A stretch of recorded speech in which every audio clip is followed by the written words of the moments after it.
الحمد للہ والصلاة والسلام علی رسول اللہ وبعد۔ ہم سب نے 5ویں پارے کی تلاوت سماعت کر لی ہے۔ 5ویں پارے کے اندر سورہ نساء ہی چل رہی تھی۔ اللہ رب العالمین نے اس سورت کے اندر اس پارے میں بہت ساری چیزیں بیان کی ہیں۔ چند نکات، چند مضامین کی طرف میں اشارہ کروں گا۔ شروعات میں اللہ رب العالمین نے پاک دامن عورتوں کا تذکرہ فرمایا، نکاح کی اہمیت و فضیلت کو بیان کیا اور کہا کہ سماج میں جو بھی شخص نکاح کے قابل ہو وہ نکاح کے بندھن میں بندھا رہے، اگر اسے آزاد نہیں ملتی تو کم از کم لونڈیاں ہی رکھیں، لیکن حرام کام نہ کرے، گناہ نہ کرے۔ اس کے بعد اللہ رب العالمین نے معاشی استحصال کرنے والوں کو متنبہ کیا ہے، یعنی پھر اللہ رب العالمین نے یہ بتایا ہے کہ اے مسلمانوں، تم حرام طریقے سے مال نہ کھایا کرو۔ اور بار بار قرآن میں آپ اس کو سنیں گے کہ اللہ تعالی حرام کمائی سے روک رہا ہے، اور اللہ نے فرمایا یا ایھا الذین آمنوا لا تأکلوا اموالکم بینکم بالباطل، باطل طریقے سے آپس میں ایک دوسرے کا مال نہ کھاؤ۔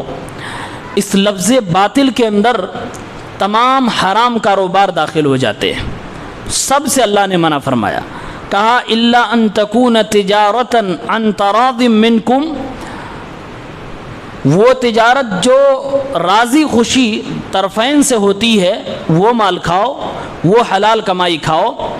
یہاں ایک نقطہ یہ واضح کر دوں، خریدنے والا بیچنے والا اگر کسی چیز پہ راضی ہو جائیں تو یہ کافی نہیں ہے اس کے حلال ہونے کے لیے۔ مثال کے طور پہ بینک کی طرف سے جو شخص سود کا پرپوزل لے کر آتا ہے یا LIC وغیرہ کا، وہ راضی ہے، لینے والا بھی اور اس میں اپنا کھاتا کھلوانے والا بھی راضی ہے، دونوں کے راضی ہونے سے وہ سود حلال نہیں ہو جائے گا۔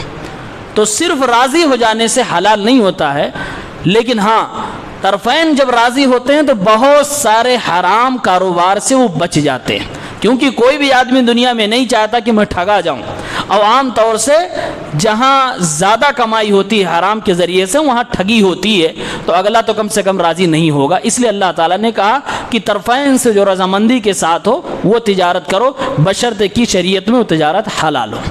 اسی آیت میں اللہ تعالیٰ نے ایک بڑی اہم بات کی طرف توجہ دلائی، فرمایا وَلَا تَقْتُلُوا أَنفُسَكُمْ إِنَّ اللَّهَ كَانَ بِكُمْ رَحِيمًا، اے مسلمانوں تم آپس میں ایک دوسرے کو قتل نہ کرو، تم اپنے آپ کو بھی قتل نہ کرو، اللہ تعالیٰ بڑا مہربان ہے، اللہ رب العالمین بڑا رحم دل ہے۔ وَمَن يَفْعَلْ ذَلِكَ عُدْوَانًا وَظُلْمًا فَسَوْفَ نُصْلِيهِ نَارًا، جس نے سرکشی اختیار کرتے ہوئے، ظلم کرتے ہوئے یہ سارے کے سارے گناہ کیے، یعنی حرام کمائی کھائی یا خودکشی کی، تو اللہ تعالیٰ فرماتا ہے کہ میں ایسے بندے کو جہنم میں ڈالوں گا۔ اور اللہ تعالیٰ کے لیے آسان ہے، اللہ نے یہاں یہ فرمایا خود کو قتل نہ کرو، یعنی خودکشی نہ کرو، اس میں خودکشی بھی داخل ہے۔ آج مسلمانوں کا نوجوان جو طبقہ ہے، بہت سارے لوگ چھوٹی چھوٹی پریشانیوں سے یا بڑی پریشانیوں سے گھبرا جاتے ہیں، بزنس میں لاس ہوا، یا پھر من چاہی شادی نہیں ہوئی، یا کوئی اور پرابلم لے کر ایگزام میں فیل ہو گئے، وہ دل توڑ بیٹھتے ہیں اور پھر دنیا سے جانے کا پلان بنا لیتے ہیں۔ ان کے سامنے یہ آیت ہونی چاہیے۔ اللہ رب العالمین فرماتا ہے میرے بندو، میں تمہارے لیے رحم دل ہوں، میں تم پر بڑا مہربان ہوں، تم اپنے آپ کو قتل نہ کیا کرو۔ اللہ کے نبی صلی اللہ علیہ وسلم نے فرمایا دنیا میں جب کوئی بھی انسان اپنے آپ کو چھری لے کر مارتا ہے اور قتل کرتا ہے، اپنے پیٹ میں چھری بھونپتا ہے، کل قیامت کے دن اس کو اسی چھری والا عذاب دیا جائے گا۔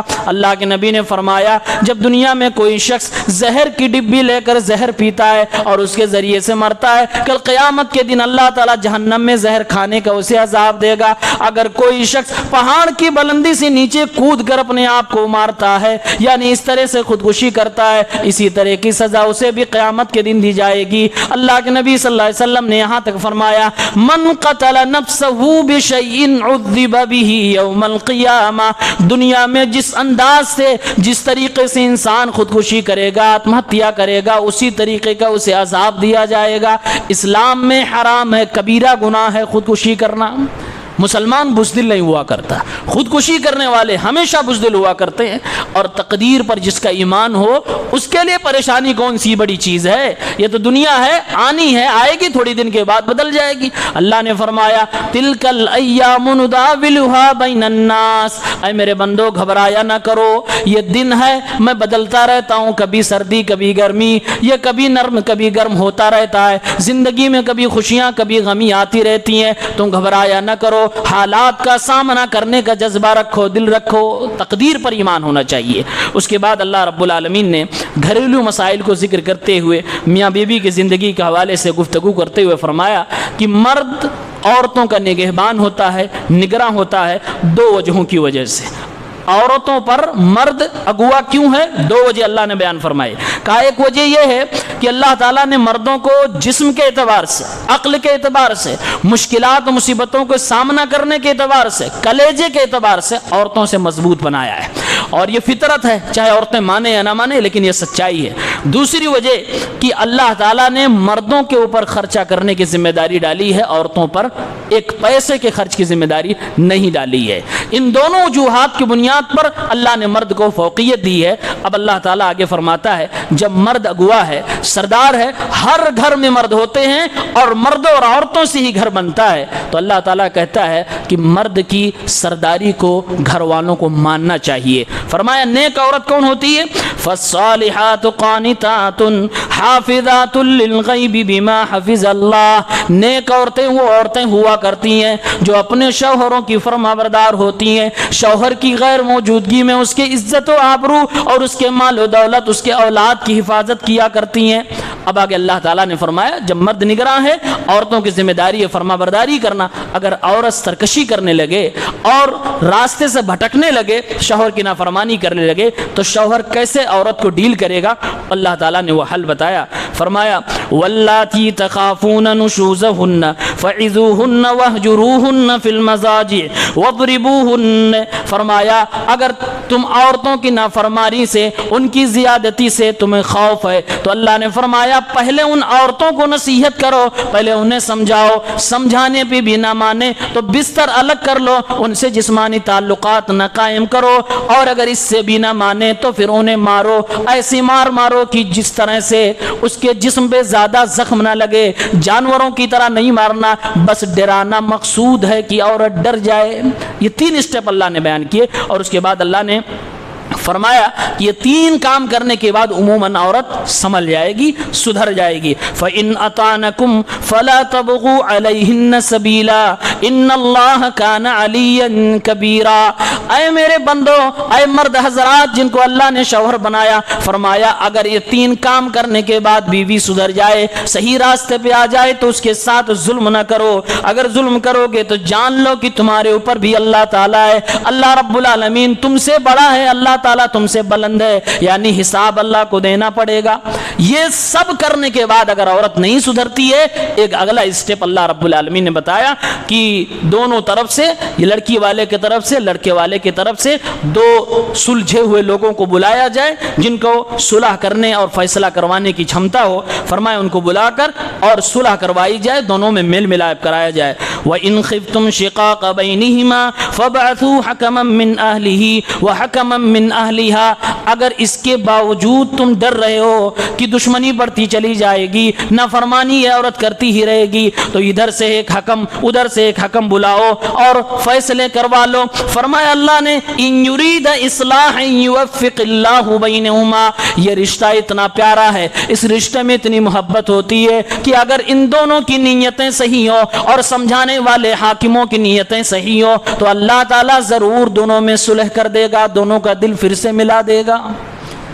یہ اللہ تعالیٰ نے طریقہ سکھایا، اور اسی آیت میں آگے چل کے اللہ رب العالمین نے عورتوں کو بھی نصیحت کی ہے۔ یہ تو ہوا مرد کو جب ڈر لگے کہ میری بیوی میری مخالفت کر رہی ہے تو مرد کیا ایکشن لے گا، لیکن عورت کو کبھی اگر ایسا لگے کہ میرا شوہر بگڑ رہا ہے، وہ زیادتی کر رہا ہے، تو عورت کو کیا کرنا چاہیے؟ اللہ نے اسی صورت میں آیت نمبر 128 میں فرمایا وَإِنِ امْرَأَةٌ خَافَتْ مِنْ بَالِهَا نُشُوزًا، اگر کسی عورت کو اپنے شوہر سے زیادتی کا ڈر ہو، اپنے شوہر کے بگڑ جانے کا ڈر ہو، حق حقوق نہ ادا کر رہا ہو یا پھر اسے اگنور کر رہا ہو، او اعراضا، اگر شوہر اعراض کرے یا پھر حق حقوق ادا کرنے میں کوتاہی کرے، اللہ نے عورتوں کو یہ حکم نہیں دیا کہ تم اپنے شوہروں سے الگ رہنا، یہ حکم نہیں دیا کہ تم اپنے شوہروں کے اوپر ہاتھ و بیلن اٹھانا، فرمایا فلا جناح علیہما ان یصلح بینہما صلحا، اس موقع پر عورت کو صلح کا قدم بڑھانا پڑے گا،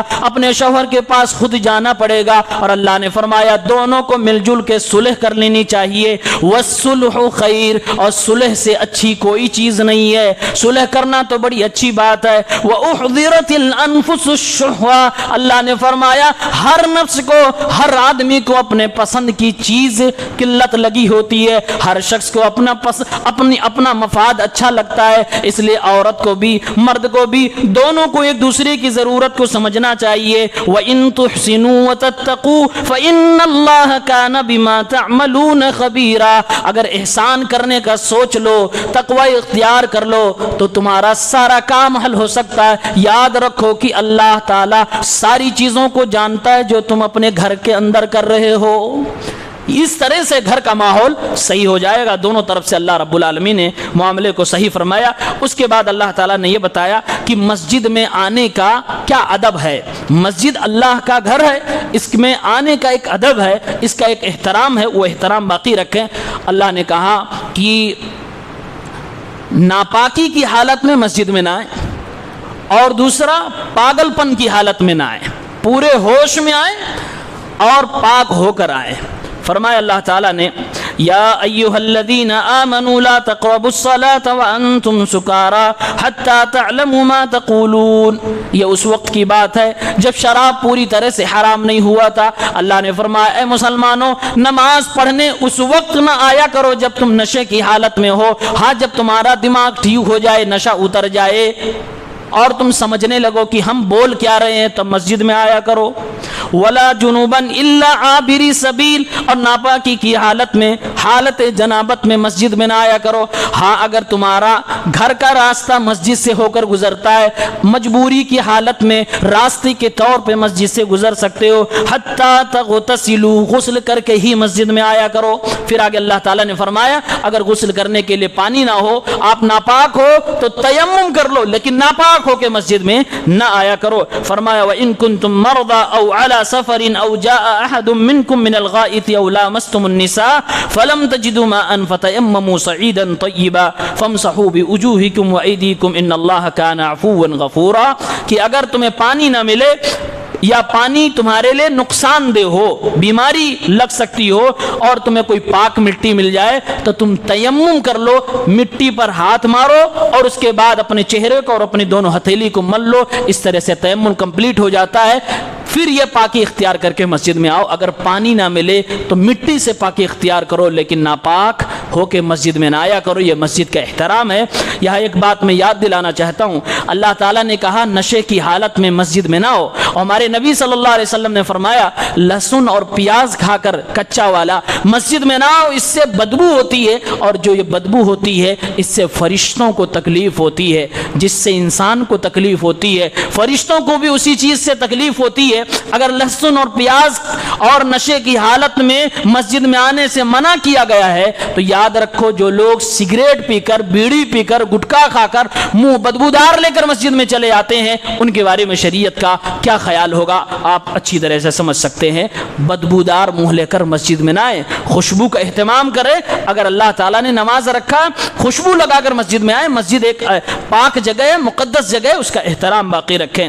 اب آگے اللہ رب العالمین فرماتا ہے خوشخبری کے طور پر کہ ان لوگوں کے لیے بشارت ہے، ان لوگوں کے لیے خوشخبری ہے جو اللہ کی اور اس کے رسول صلی اللہ علیہ وسلم کی پیروی کرتے ہیں، فرمانبرداری کرتے ہیں، یعنی جن کا مشن و منہج یہی ہے کہ قرآن اور نبی صلی اللہ علیہ وسلم کا فرمان۔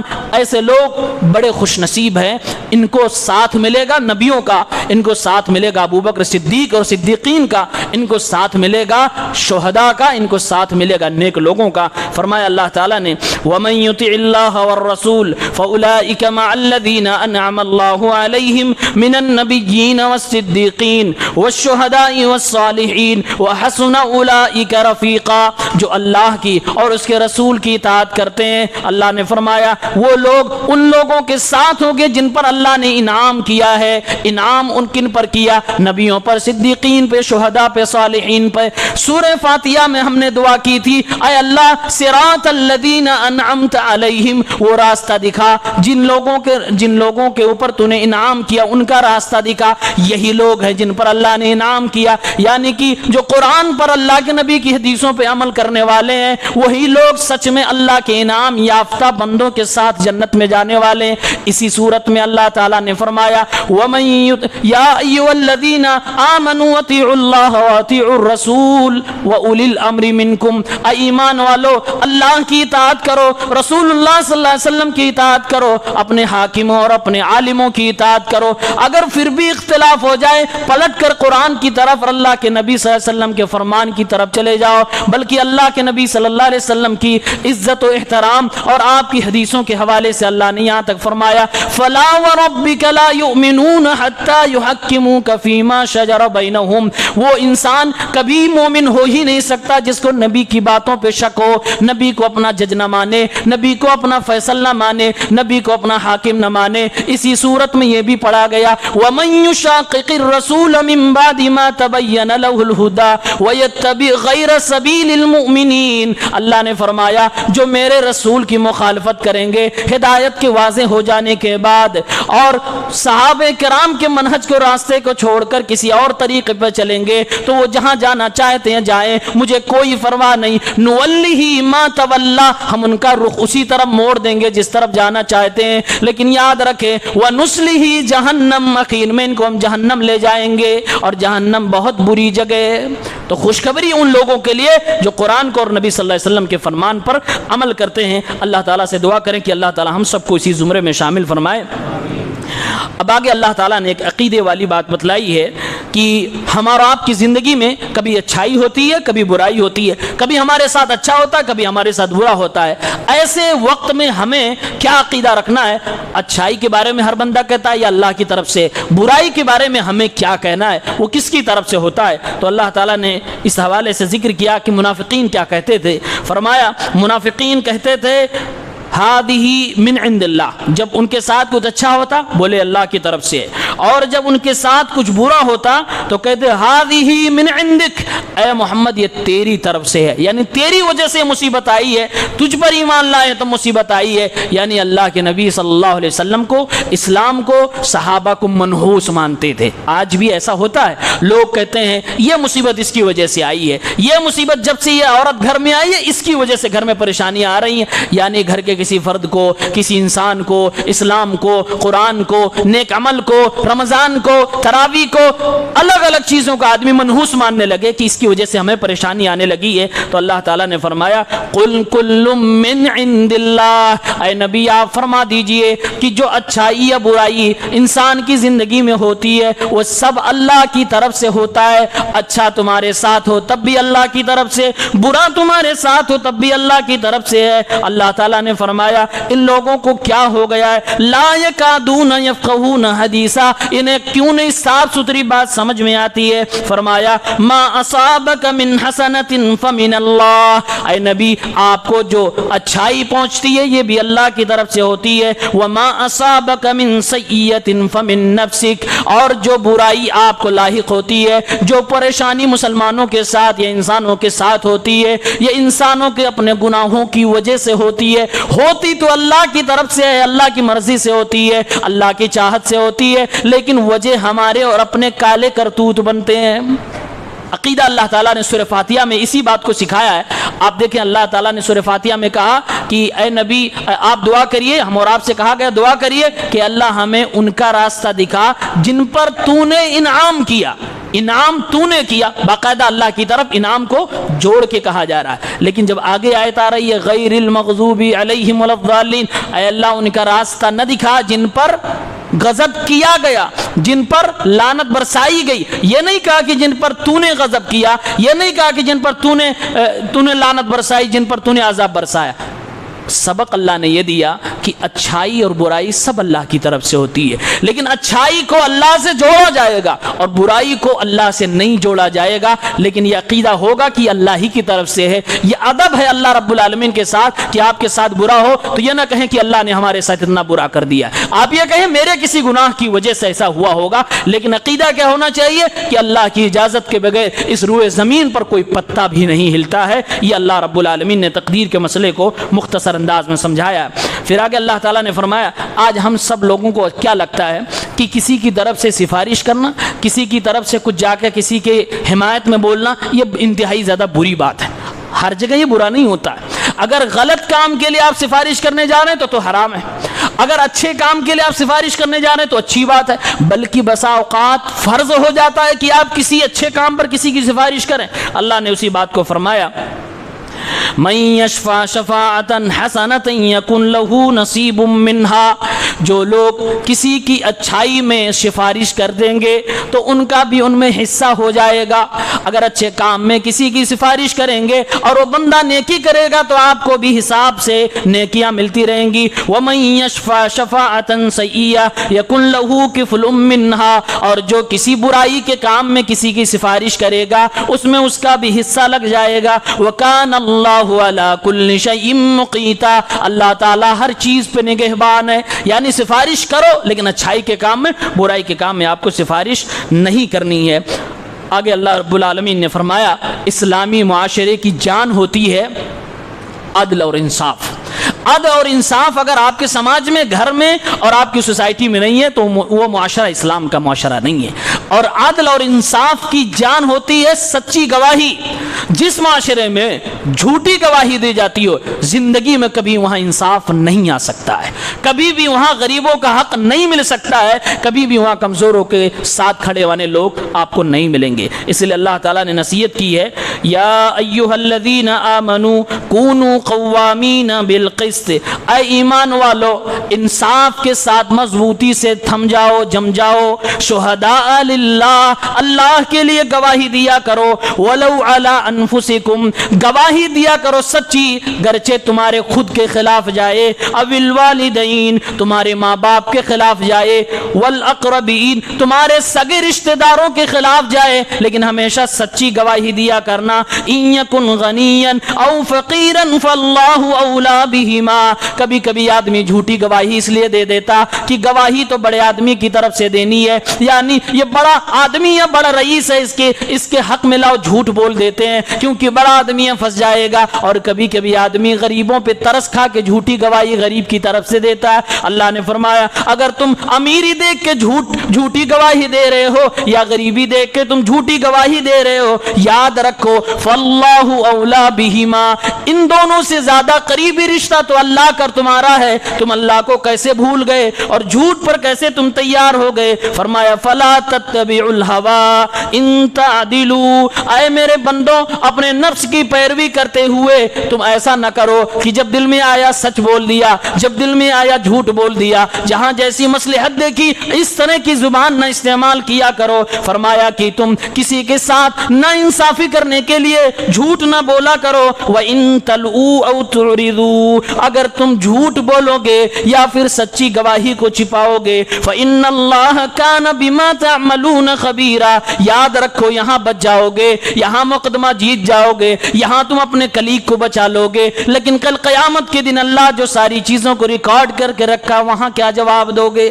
اس آیت میں اللہ تعالیٰ نے وکیلوں کو اگر کہہ لیں مخاطب کیا ہے تو کوئی بعید نہیں ہے. یہی لوگ زیادہ تر جھوٹ بھی بولتے ہیں اور یہی لوگ زیادہ تر سچ بھی بولتے ہیں. سچ کی لڑائی لڑ رہے ہیں تو سچائی والی بات آ گئی، جھوٹ کی لڑائی لڑ رہے ہیں تو جھوٹی والی بات آ گئی. ایسے لوگوں کو یہ آیت ضرور پڑھنی چاہیے، سورہ نساء کی آیت نمبر 135. اور اس کے بعد اللہ تعالیٰ نے ہمیں اور آپ کو بتایا ہے. ہم اور آپ جس سماج و معاشرے میں رہتے ہیں کہیں کہیں قرآن کا مذاق اڑایا جاتا ہے. ہم بیٹھے ہوئے آپ بیٹھے, قرآن کا مذاق اڑایا جا رہا ہے, اللہ کے نبی کی حدیثوں کا سنت کا مذاق اڑایا جا رہا ہے. اللہ تعالیٰ نے فرمایا اگر تمہارے بس کی بات نہیں ہے کہ وہاں ٹوک سکو, روک سکو, تو مجلس کو چھوڑ دیا کرو, ورنہ تم بھی برابر کے گنہگار ہوگے. آیت نمبر 140 میں اللہ نے فرمایا وَقَدْ نَزَّلَ عَلَيْكُمْ فِي الْكِتَابِ أَنْ إِذَا سَمِعْتُمْ آيَاتِ اللَّهِ يُكْفَرُ بِهَا وَيُسْتَهْزَأُ بِهَا. قرآن کریم میں تمہارے اوپر یہ بتایا جا چکا ہے, قرآن کی آیت اتاری جا چکی ہے کہ جب تم سنو کہ اللہ کی آیتوں کے ساتھ کفر کیا جا رہا ہے, اللہ کی آیتوں کا مذاق بنایا جا رہا ہے, دین کا, اسلام کا, شریعت کے کسی حکم کا مذاق بنایا جا رہا ہے, فَلَا تَقْعُدُوا مَعَهُمْ, تم ان کے ساتھ نہ بیٹھا کرو, حَتَّى يَخُوضُوا فِي حَدِيثٍ غَيْرِي, کم سے کم اتنا دیر اٹھ جایا کرو جب تک کہ وہ اپنے ٹاپک نہ بدل لیں, جب تک کہ وہ اپنا موضوع نہ بدل لیں. یعنی کہ تم اس مجلس میں نہ بیٹھا کرو جس میں اللہ اس کے رسول کا مذاق بنایا جائے, اس مجلس میں بیٹھنا ہی گناہ ہے. فرمایا اللہ تعالیٰ نے انکم اذا مثلہم, اگر تم وہاں بیٹھے رہے اور تم نے روکا نہیں, تم نے دل سے برا نہ سمجھا اور تم وہاں سے اٹھ کے نہ چلے گئے, تو برابر کے تم حصے دار ہوگے, برابر کے گنہگار ہوگے. یاد رکھو ان اللہ جامع المنافقین والکافرین فی جہنم جمیعا, یقیناً اللہ تعالیٰ منافقوں کو اور کافروں کو جہنم میں ایک ساتھ جمع کرنے والا ہے. بلکہ فرمایا ان المنافقین فی الدرک الاسفل من النار, اللہ تعالیٰ منافقوں کو جہنم کے سب سے نچلے تہ میں ڈالے گا. حاویہ جہنم کا سب سے نچلا تہ ہے, اللہ نے فرمایا اس میں منافقوں کو ڈالوں گا کیونکہ یہ اندر سے اسلام کو نقصان پہنچاتے ہیں. پھر چوتھے پارے میں سورہ نساء کی جو آخری آیت ہے, اس آخری آیت میں اللہ رب العالمین نے فرمایا کہ عذاب الہی سے بچنا چاہتے ہو, اگر اللہ کے عذاب سے بچنا چاہتے ہو تو دو باتوں پہ عمل کر لو, اللہ تعالیٰ تمہیں عذاب سے بچا لے گا. فرمایا اللہ تعالیٰ نے, اللہ کا انداز دیکھیے, فرماتے ہیں ما یفعل اللہ بعذابکم, اللہ تعالیٰ تمہیں عذاب دے کر کیا فائدہ پائے گا. اس طرح کا اسلوب قرآن میں کبھی میں نے نہیں دیکھا. فرمایا اللہ نے ما یفعل اللہ بعذابکم, اے میرے بندو اللہ کو تمہیں عذاب دے کر کیا فائدہ ملے گا. ان شکرتم وآمنتم, اگر تم اللہ کا شکریہ ادا کرنے لگو اور صحیح انداز میں ایمان لے آؤ تو اللہ کو کیا فائدہ کہ تمہیں عذاب دے, اللہ کو کیا پڑی ہے کہ تمہیں عذاب دے. یعنی میرے بندو شکر کر لو, ایمان لے آؤ, میں تمہیں عذاب نہیں دوں گا, میرا کوئی اس میں فائدہ نہیں ہے. وکان اللہ شاکرن علیما, اے میرے بندو تم شکر ادا کرو گے تو میں تمہاری قدردانی کروں گا, میں تمہیں عذاب نہ دوں گا بلکہ تمہیں نعمتوں والی جنت میں ڈال دوں گا. اے میرے بندو اگر عملی طور سے تم ایمان والے بن جاؤ گے میں تمہاری قدردانی کروں گا, میں ساری چیزوں کو جاننے والا ہوں, میں تمہیں جنت میں ڈالوں گا, جنت کی نعمتیں تمہیں عطا کروں گا. یہ دو کام اگر کر لیے جائیں تو اللہ تعالیٰ کے عذاب سے بچ سکتے ہیں, ایک شکر اور ایک صحیح طریقے سے ایمان پہ آ جانا. اور یہی ایمان کا خلاصہ ہے, یہی دین کا خلاصہ ہے کہ صحیح انداز میں ایمان لائیں اور اللہ تعالیٰ نے آپ کو جو بھی نوازا ہے ایمان سے لے کر جسم کے اعضاء سے لے کر کھانے پینے, روزی, اولاد, جو بھی اللہ نے آپ کو نوازا ہے ہر ایک چیز پہ اللہ کا شکر ادا کرے. اللہ تعالیٰ ہم سب کی قدردانی کرے گا. اللہ نے فرمایا تم شکر کرو گے تو اللہ شاکر بن جائے گا. اللہ کے شاکر ہونے کا مطلب یہ ہے اللہ قدردان ہو جائے گا, تمہاری اہمیت اللہ کی نگاہوں میں بڑھ جائے گی, پھر اللہ تعالیٰ تمہاری حفاظت بھی کرے گا, تمہیں بڑھائے بھی گی. لئن شکرتم لأزیدنکم, جتنا شکریہ ادا کرو گے اتنا اللہ تعالیٰ تمہیں بڑھاتا چلا جائے گا اور اس کے ذریعے سے تمہیں اپنے عذاب سے بچا لے گا. اللہ تعالیٰ ہم سب کو عذاب الہی سے محفوظ رکھے, جہنم کے عذاب سے, قبر کے عذاب سے محفوظ رکھے, نیک عمل کرنے کی توفیق دے. آمین یا رب العالمین. والسلام علیکم ورحمۃ اللہ وبرکاتہ.